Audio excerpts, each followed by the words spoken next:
Today I have with us Kathy Barger from Germantown, Ohio. And I think I met Kathy when I was 7, when I moved to Germantown. And so that's certainly a long time to have been an acquaintance with someone. She's going to share her story of her love story of how she and Junior met and tell a little bit about their love story. So, Kathy, how did you and Junior first meet? Well, I had a friend named Brenda, and she was going to go to the skating rink for a New Year's Eve party. And she had a steady boyfriend, I didn't. And she called me up and she said she wanted me to go with them. I said, well, I am not going with you and your boyfriend to the skating rink. She would not let up until I went with her. And so I guess, well, what I've been told anyhow is that her boyfriend had this guy come, which happened to be Junior, and he was going to be there, so neither one knew the other was going to be there. And so I finally gave in and went because I did like to skate, and we went to Chautauqua. Oh, okay. And I'm sorry about my throat being like it is. Anyhow, so they introduced us, and I would go out and skate a bit. He wasn't as good a skater as I was, so he stayed around the rail all the time, didn't have skates on. And I would every now and then, I don't know, get really brave because I was a shy person at that time. I would go over to the rail and talk to him, and then I'd go back out and skate some more. And so, mind you, it's New Year's Eve. So it's getting close to 12 o'clock. I thought that, they're going to say something about it's now New Year's Eve and everybody's going to kiss one another, and I thought, well, that's not going to happen. Right. Yeah. So I went in the restroom and just stayed in the restroom. How's that skating rink? Oh, yeah.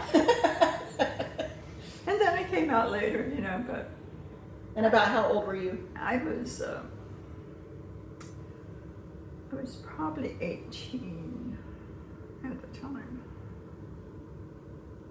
Yeah, I'm thinking. I may have already been 19. And we're talking about New Year's Eve, aren't we? I was probably 18. Okay. And so then the next week we had a double date with our friends, and went to see a movie. And the next week we did something. And then I didn't see him for about 2 or 3 months. Oh, okay. And so I would go over to the skating rink. I was so hoping I might run into him or something. Never did. Ran into his brother all the time.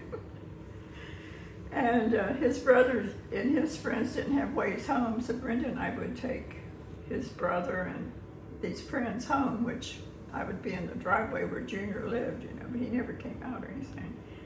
And then that was in January, of course, and then it turned on March 25th is my birthday, and Brenda's boyfriend and her had a date, and Brenda and I shared the same birthday. Oh, so, okay. Tom brought Brenda a box of candy and some stuff, and Junior was with him, and he brought me the same, that but Tom did. And then we never quit dating. We dated from then on, all the time. And so finally Tom and Brenda broke up, and it was just us dating, because we always double dated because Junior didn't have a car. Oh, yeah, yeah. So, and then my daddy would let me borrow our car every now and then, and I would go pick him up. And then finally he got a car. He was still in school, but he was older than I am. He was 6 months older, but I think something happened in his lower grades. Oh, yeah, yeah. So actually he was still a senior in high school. Okay. And so, we dated real regularly, and sometime during that time, well, first of all, he went to church with me because those were places that we went, on dates. Yeah. If he wanted to be with me, he would come to church with me. Yeah. So, he'd come with me on Sunday morning, Sunday night, and Wednesday if he wasn't working after he got a job. And as time went by, then he became a Christian, and he got baptized in the creek down here at Germantown. And we just kept getting more serious, and somewhere around September or October, he asked me to marry him. And so then he gave me a diamond sometime after that. And then we got married on February 18th when I was 19. Okay. And we just really had a really good marriage. We tried to put God first in our lives. You know, we were not perfect at everything, but we had a very good marriage, I thought. Stayed the course. Yeah. Yes. And we neither one wanted to ever not stay married, you know, because I never felt I married too young or anything. I just felt like I was ready to get married. And, you know, we had 3 children and enjoyed raising our children and everything. And we were married 61 and a half years. Wow. Wow. And I wish we could have had more years together, but he was 81 at that time of his death, and then I was, I suppose I was 81 too. I'm trying to think, yeah, because he's 6 months older than I am. So I have a lot of wonderful memories of him, and a lot of our memories are of our church friends and doing things with the people at church and being dedicated to our belief in God and raising our children in the church. We were both very determined to do that. And like I say, there were some ups and downs. Sometimes it was financial, and we didn't always have good jobs. Yeah. You know, and we would just, you know, get along from week to week for a long time. But as the years went by, and he worked at AK Steel, which was known as Armco back then, he started making really good money, and God blessed us with financially. And we believe strongly in supporting our church with tithes and offerings, and I believe that's why he blessed us, you know, with our financial things. So that when he had to go on to be with the Lord, he had me set up pretty good that I, you know, could live a decent life and have a place to live. And, you know, like he made sure that we were moved into this location I'm at now, which is a HOA place where all of the outside work is done. It's a small house, and he just was so determined to get me moved, and I feel very blessed that he did that for me. And he looked out for me. He told the kids, "You take care of your mom." You know? And that's how I feel so blessed, is that he was so loving towards me when the time came to, he was going to have to go on without me. And I'm probably not going to do this. Yeah. Yeah. But anyhow, it's, you want to ask me? And the peace, when you are joined in matrimony and serve the Lord together through the mistakes, the ups, the downs, all of that, the peace that I know I have from Bob going before me, and I'm sure that's what you feel with Junior going on to heaven before you, is just knowing we have that hope we will be with them again. And they're with Jesus now. I don't know. I just imagine it would be so much harder if we didn't have that hope. Right. Yeah. And but even not only, I guess it took all those years to weave together, and some marriages get to be 61 years. That's so incredible, especially in this day and age. Bob and I got to be 26, which is still in this day and age kind of a incredible. And it's hard. it's so weird. And I can only imagine for you having 61 years together, the transition then for us left behind is so different. All the millions of jokes and inside things that you shared together, and you don't have that person, it's really hard to get used to. How long has it been now since Junior passed? It was 2 years in September. Wow. Okay. And it's coming up on 4 years for Bob. And I don't know, I just want to interview people and hear their stories and their love story. And also becoming a widow. Have you found that, like, it's the memories that keep you really going and talking about them, and with your friends and your family? I find it's helpful when people bring up Bob, because it keeps their memory going. And I would imagine, do you feel that way with Junior? Oh, I do. Yeah. I love to talk about him, and I have one child, my middle child, who at first he just couldn't talk about it, and I couldn't talk about it in front of him because he could. I just knew it. Upset. Yeah. But I love to talk about him. I sometimes I think I go on too much about him. Yeah. But I visit the cemetery 3 or 4 times a week, but he's just right out there. And I know he's not out there. Right. I mean, I know that there's no doubt in my mind. I know his body, the bones and stuff is probably there, but I get comfort in just driving through. I don't get out and sit on the tombstone or anything like that. I just drive through, and I go up past my parents' grave, my sister-in-law's grave, and it's just a comfort. I figured out it's probably the last place I left him.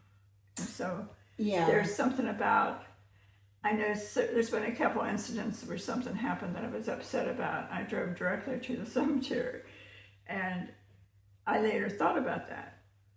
And I didn't stop at his grave and talk to him about what happened. Yeah. But there's just something about that. I think that could seem strange, but it's okay for me, so I guess it's okay. Right, yeah. Yes. And I think, too, I think right away when Bob passed, I just knew I needed to talk to another widow, because I knew if she made it, then I could too. Yeah. And this one lady reached out to me. I really didn't know her very well. And there's strength in that. Mm-hmm. And I know Jim passed shortly, not that long after Bob did. And so I was a strength for Dar. Dar was a strength for you. Mm-hmm. And somehow the Lord wove our stories together really early on. I mean, you knew Bob from a baby, his whole life. And it's, I think back to some of the people in our Germantown First Church of God. Of course, I always remember Rosie Miller and how the trauma as a child. I remember Ernie passing from the train wreck, and it was devastating. And from a child's view, you're just like, ooh. And I always, even to this day, take extra care at a railroad track. Yeah. But now, as a widow, I look back and I think, oh, bless her heart. That trauma she must have had to relive and press through every time she crossed a railroad track, And she was injured quite badly, and she was in the hospital. I don't think she was at the funeral. Okay, I don't remember that. They recorded the pastor's words and everything. They didn't have what we have now, like videotapes. But I think she was still hospitalized when they did that. Oh, goodness. Yeah, wow. So did you and Junior always attend Germantown First Church of God? Mm-hmm. Okay. So that's an amazing story in and of itself, too. Mm-hmm. To be in the same church family your whole 61 years. That's pretty incredible. Yeah. And they were so accepting to him when we were dating. like if I was 18, he had probably just turned, he would have been 18, he would have been 19 maybe, I don't know. Yeah. But anyhow, they had baseball teams and bowling teams, and everybody just, Ola Matthews and all kinds of those guys, that age guys, would get him involved in all these things. And he was a really good player at whatever he played, so of course they liked that idea too. Yeah. But they involved him right away in things, and I think that probably really, that and a church can learn a lesson from that. All churches can. Yes. Because they accepted him so much, and just as he is, as he was. Yeah. That's what I remember the first time my dad met Junior was bowling at Chautauqua, is what I recall. Yeah, probably. Or not met him, but probably got to know him a little bit, Yeah, right. Yeah. Yeah, and he loved doing all that stuff.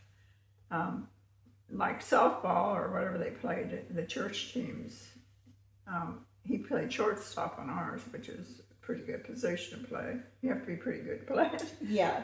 But he got a reputation around town as being a really good ball player with the other guys at the churches. Oh, yeah. And, but I think that's part of, he hadn't given his life to Christ yet at that time. Yeah. And I couldn't even tell you, I don't remember, I think it was in that summer or something while we were dating. We dated 11 months, so somewhere during that time. Okay. But he was loved so much by my parents. He was just like God picked him out for me. Yeah. And so you dated, he started his journey with Jesus. Yeah. Then you got married. Right. See, that's a great order. Well, I always said, yes. I've tried to be very close to God all my life. And I always said, I wouldn't marry anybody that wasn't a Christian. I never told him that. And if he never became a Christian, I don't know if I would have married him or not, because I was falling in love with him. Yeah. But God worked that all out, so I didn't have to worry about that. It's awesome. Yes. He had been raised somewhat in a church. They didn't go much. He was raised in a Baptist type, what he called hard shell Baptist, from Kentucky. But his family really didn't attend church all that much at all. And so, but he became very faithful. He became chairman of the board of trustees and chairman of the building committee, and he became so active in doing what he felt was his part that God called him to. And I always appreciate that. That God gave me someone like that. A lot of my girlfriends were going steady when I was in high school, and I would go out on dates, but not very many. But I think God just knew he was going to be there for me. Kind of set you apart for him and he for you. Yeah, because what if I got with one of those? I think there's some people, what if I got with him? Yeah. And you think, oh no. Right. No, but he was a good father he was always concerned about, being the wage earner and just providing for his family. That was really big on his list. And I guess I did the same thing because Shirley Hill told me one time, she said I wore the same skirt and blouse to church every Sunday. I didn't remember that. Shirley told you wore the same skirt and blouse? Oh. Because that's all I had to wear. Yeah. Right. I had a skirt and a blouse that you would dress up in, I guess. I don't recall that. I can picture what they must look like, so I believe her. Yeah. But, that was in a short period of time when the kids were pretty young. Yeah. But, you take care of your kids first. Right. And I didn't feel like I was being deprived of anything. Yeah. But he had to get adjusted on some of his jobs, and then once he got settled at Armco, then we started doing real well. Yeah. In fact, some people thought we were really rich. Yeah, well, everything is perspective, right? So, right. By many people, you were. But the richness really was your walk with the Lord together and the blessing of 61 years. So, is there anything else you want to share to a fellow widow? Well, if you know another widow like Darva's, she just cattywampus over there from me. We moved in first, and then she moved in maybe a month or so later. But she was always at my door. She'd bring me food. She really looked out for me that first year, really strong.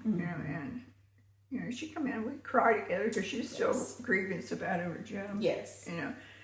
And we just, if you have a friend that you can help like that, and that helps, Yes. And I have a church family helps, and then my children have all been really helpful, watching out for me. They don't as much as they did in the first year now because, they see I'm able to. Yeah. I've always, I think someone stayed with me the first 10 days or something. And then, and I want to live on my own. Yeah. I mean, I want to live in my own house. Yes. Yes. But I think that the difference, so, with me and Dar, and then with you and Bob, Junior and I had a long journey together. And as much as I hated to see him go, he was 81 years old. Right. You lost your husband really young. And, Jim was maybe 70, I don't know. But I was blessed to have those many years with him. But I think sometimes, and it's the way they go, you and Dar lost your husbands through the COVID. Quickly. Yes. And you never expected ever that was going to happen to you. Right. Junior gradually, the last 3, 4, 5 years, had been in the hospital for one thing or another. He had a lung problem at one time. It got cleared up. But several times we thought we're going to lose him, Yeah. And so I think I had more time to prepare in some ways. Yeah. That I'm going, I'm going It's coming. Yeah. Yeah. Oh, it's bound to as you get older, Right. And he used to say to me, you're gonna outlive me, and I'd say, well, how do you know that? And he says, you will. I know you will. Oh. And I think he knew that last months before he knew he had a brain tumor.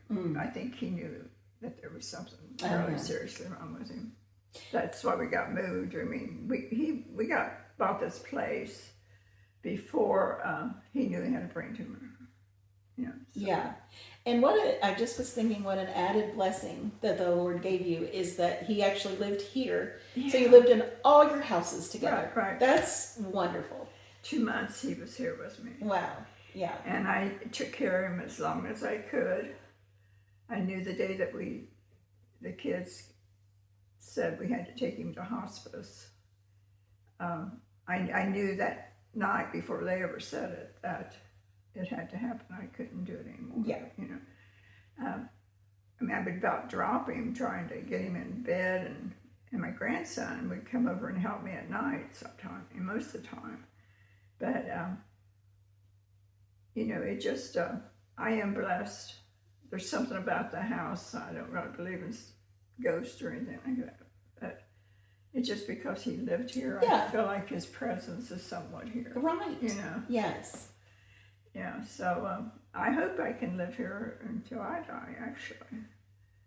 I don't want to go to a nursing home. He didn't want to do that either. Right. But, like the day that we took him, my sons, when they took him down to the hospice, he did, at first, he didn't. I could tell he didn't want to go, And my oldest son, the one that's a pastor now, he got down in my husband's ear and said, "This is us helping our mom out." And so then he understood. Yeah. And he didn't complain about it, because he kept telling him, "You take care of mom," and just told him, "This is us taking care of mom now." So then it seemed like God gave him grace to understand that, Absolutely. Yes. And it's an interesting thing too. When someone passes, there's something different to everybody. So, you know, the kids are grieving their dad. Mm-hmm. And I remember telling the girls, I'm not the first one to lose a husband. You're not the first ones to lose a dad, but it's the first for us. Yeah. And we're all grieving him in a different capacity. And I know it's hard on the kids to see their parents, but it's also a great testament to their fathers to care for us. Mm-hmm. And it's a blessing. And so I love it that Junior was blessed coming in and blessed going out Mm-hmm. by his family. So, all right. Well, All right. thank you, Kathy. You're welcome.